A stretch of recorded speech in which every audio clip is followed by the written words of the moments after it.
आज भी ये पेड़ जीवित है। ये भागवत की जन्मभूमि है, सुखतार इसको कहते हैं। भगवान ने राजा परीक्षित को मोक्ष दिलाया, जो मोक्ष कभी पांडवों को नहीं मिला भगवान के साथ में रहने से, और जिस मोक्ष के लिए स्वर्ग में रहने वाले देवता भी तक हमको मोक्ष चाहिए, वो ये मोक्ष भगवान ने राजा परीक्षित को भागवत के द्वारा यहाँ पर दिलाया। इस पावन स्थल पे सुखदेव जी महाराज जो है 2 बार प्रकट हुए। 5000 साल पहले परीक्षित राजा को भागवत सुनाया, अभी 300 साल पहले दोबारा प्रकट हुए सुखदेव जी। सभी दर्शकों को मेरा प्यार भरा नमस्कार। कैसे हो सभी? जैसा कि आप सभी जानते हैं, अभी हम कलयुग में जी रहे हैं और ले चलते हैं आपको कलयुग के शुरुआती दिनों में। पहुँचे हैं उत्तर प्रदेश के मुजफ्फरनगर ज़िले से 40 किलोमीटर दूर शुक्रताल।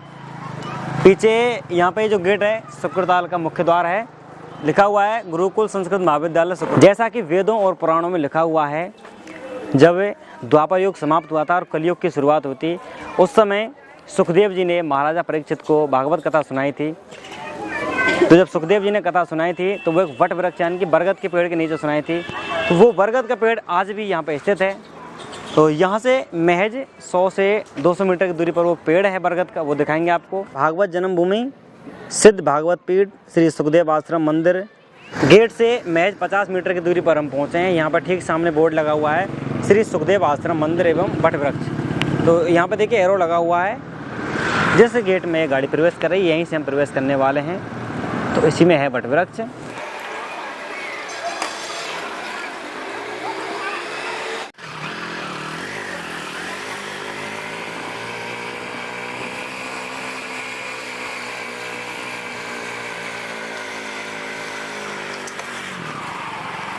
यहाँ पे बहुत सारे मंदिर और समाधि मंदिर बने हुए हैं। प्रसाद छुपा कर ले जाएं, बंदर आपको देख रहे हैं, मोस्टली लिखा होता है। आप सीसीटीवी कैमरे की नज़र में। अंदर जाने का रास्ता वहाँ से भी है और एक रास्ता यहाँ से बना हुआ है, यहाँ से जा सकते हैं। और जो वट वृक्ष हम आपको दिखाने वाले हैं वो ये है। देखिए कितना बड़ा पेड़ है, सभी पेड़ों में सबसे बड़ा यही पेड़ है। देखिए आप, कलयुग की शुरुआत का पेड़ है ये। इसी पेड़ के नीचे से हुई कलयुग की शुरुआत। आज भी ये पेड़ जीवित है। यह एक आश्चर्य की बात है कि जब से कलयुग की शुरुआत हुई है तब से आज तक ये बरगद का पेड़ यथा स्थिति में खड़ा हुआ है। जहाँ तक मेरा विचार है, शायद कलयुग को शुरू हुए 4 या 5 हज़ार वर्ष बीत गए हैं, या फिर शायद 10,000 वर्ष बीत गए हैं, क्योंकि एक युग में लाखों वर्ष होते हैं। और आश्चर्य की बात है कि यहाँ पे ये भी है कि इस वट वृक्ष के नीचे डेली, यानी कि एक भी दिन ऐसा नहीं जाता जिस दिन यहाँ पे भगवत कथा नहीं होती। पूरे साल में पूरे दिनों यहाँ पे भगवत कथा चलती रहती है। यहाँ पे कोई सुने या ना सुने, खैर ऐसा तो कोई दिन नहीं है कि यहाँ पर लोग नहीं आए। यहाँ पे पर्यटक भी बहुत आते हैं, दूर दूर से देश विदेश से पर्यटक आते हैं इस जगह को देखने घूमने के लिए। तो यहाँ पर सुनने वाले भी बहुत लोग मिल जाएंगे। चलिए अभी अंदर चलते हैं, आज देखते हैं आज यहाँ पे कितने लोग बैठे हैं जो भागवत कथा का श्रवण कर रहे हैं। यहाँ पे जूते चप्पलें उतार के आप जा सकते हैं। ये नीचे की तरफ गया रास्ता, मंदिर ऊपर है। पवित्र वट वृक्षा चेपाने तोड़ू नका महापाप, कोई और भाषा में है। पवित्र वट वृक्ष के पत्ते मत तोड़िए, यह पाप है। शायद ये भी ऐसे लिखा हुआ है। ये देखिए वट वृक्ष, वाह, जय हो भागवत भगवान। ये वट वृक्ष गणपति का देखो, झाड़ के ऊपर गणपति। अच्छा, घूम के जाएंगे ना, ये हाँ है ना वहाँ ऊपर। अच्छा अच्छा, चलिए परिक्रमा लगा लेते हैं, पूरा वृक्ष भी दिख जाएगा। देखिए बहुत बड़ी बड़ी टहनियाँ हैं इसकी।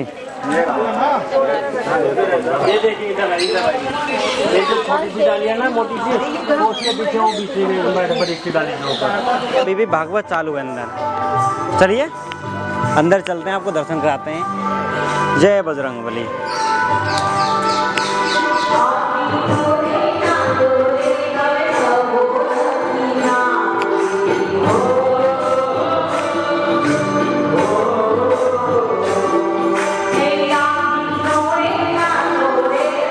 बहुत भीड़ हो रखी है भाई साहब।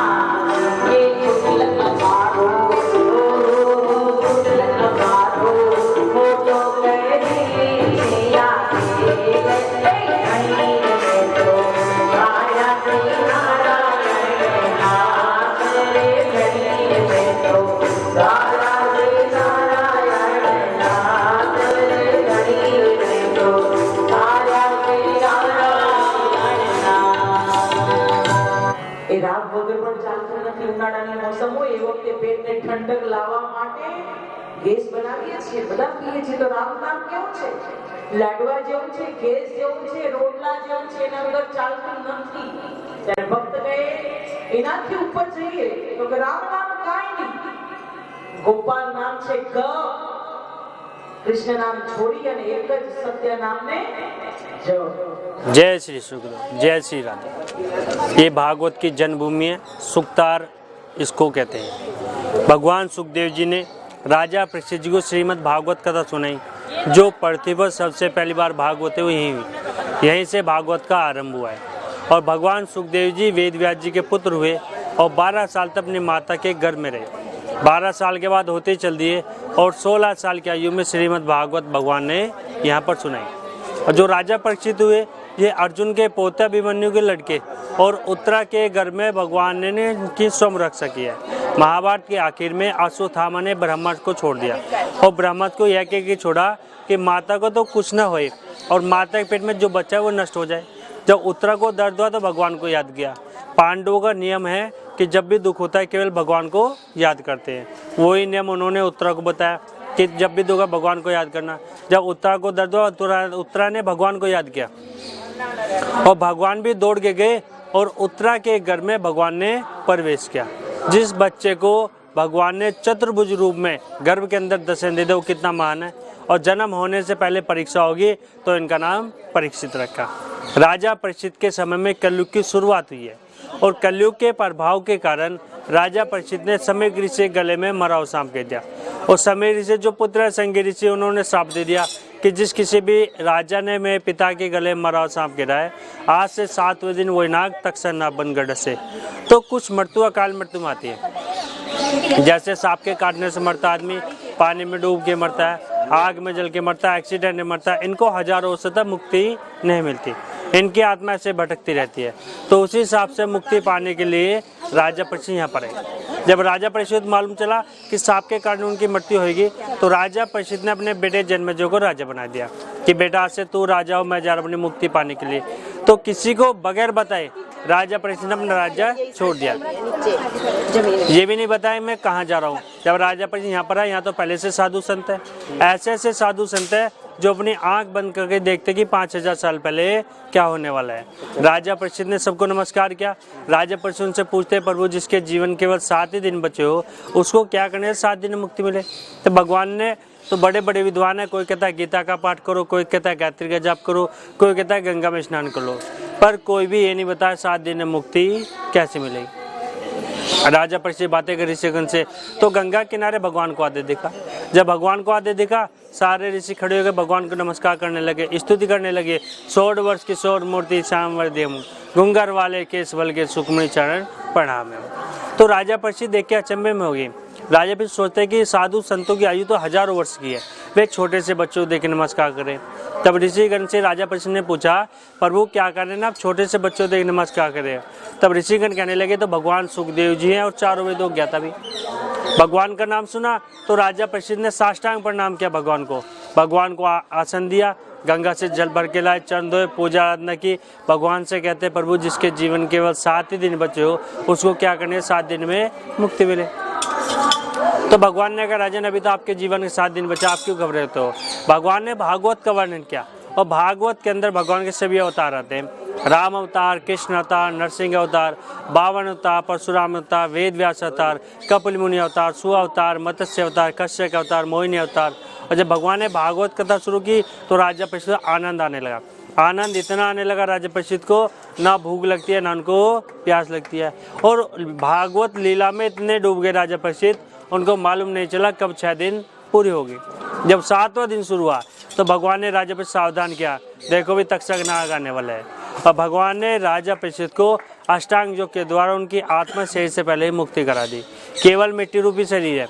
वो शरीर की कीमत जब तक होती है जब तक शरीर में प्राण है. तो मिट्टी रूपी शरीर में आके तक्षक नाग ने डगमा दिया, शरीर जो था राख हो गया. भगवान ने राजा परीक्षित को मोक्ष दिलाया जो मोक्ष कभी पांडवों को नहीं मिला भगवान के साथ में रहने से. और जिस मोक्ष के लिए स्वर्ग में रहने वाले देवता भी तक हमको मोक्ष चाहिए वही मोक्ष भगवान ने राजा परीक्षित को भागवत के द्वारा यहाँ पर दिलाया.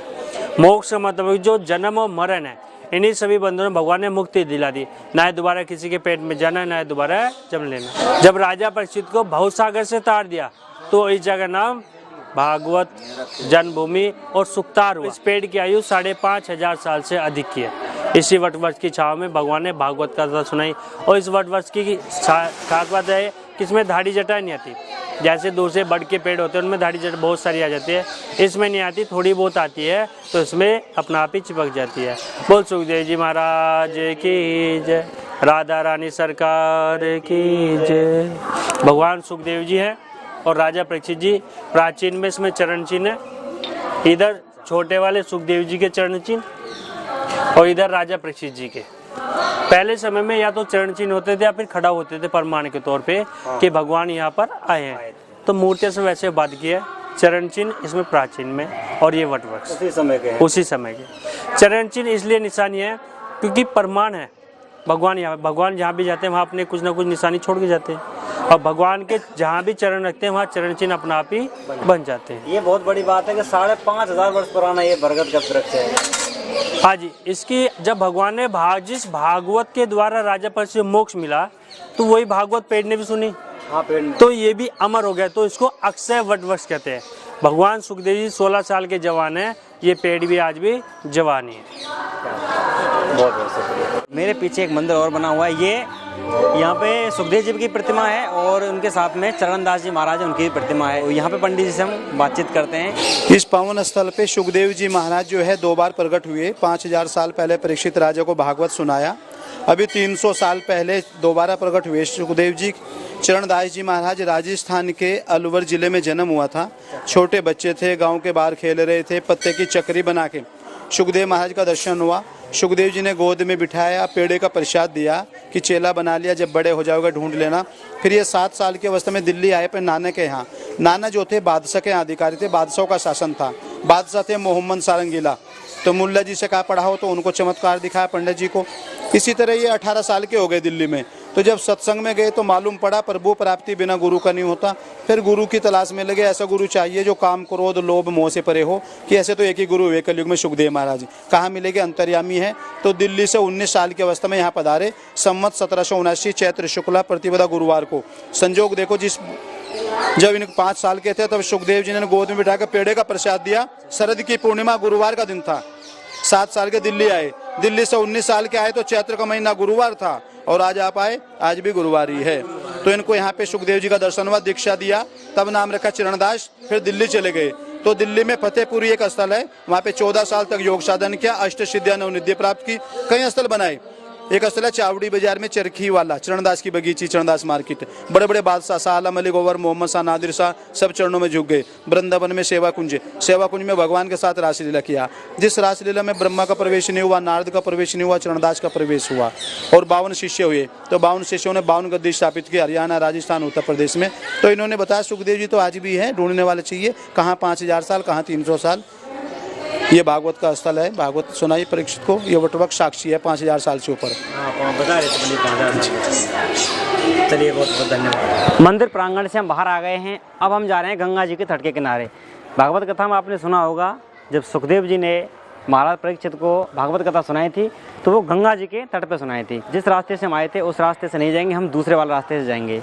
हम आए थे इस वाले रास्ते से और अभी जाएंगे इस वाले रास्ते से। देखिए कितना नीचा है।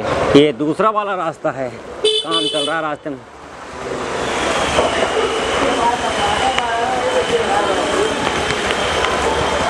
इधर साइड में दुकानें भी लगी हुई हैं बहुत सारी। गेट है। जल्दी खेल दो भाई मीटर को, शाम होने वाली है। जय हो गणेश भगवान। अब हम चलेंगे जस्ट पीछे जहाँ पे हनुमान जी की प्रतिमा लगी हुई है। श्री राम आध्यात्मिक प्रन्यास लिखा हुआ है। चलिए अंदर चलते हैं। यहाँ पे भागवत होती है, भागवत भवन लिखा हुआ है सामने। जय बजरंगबली।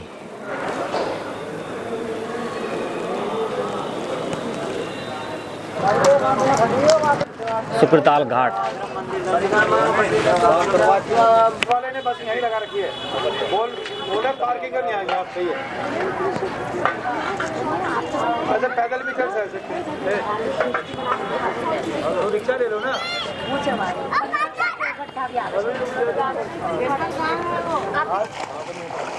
शाम के 4:30 बज चुके हैं और जहाँ तक मेरा विचार है आप पूरा शुक्रताल घूम चुके हैं।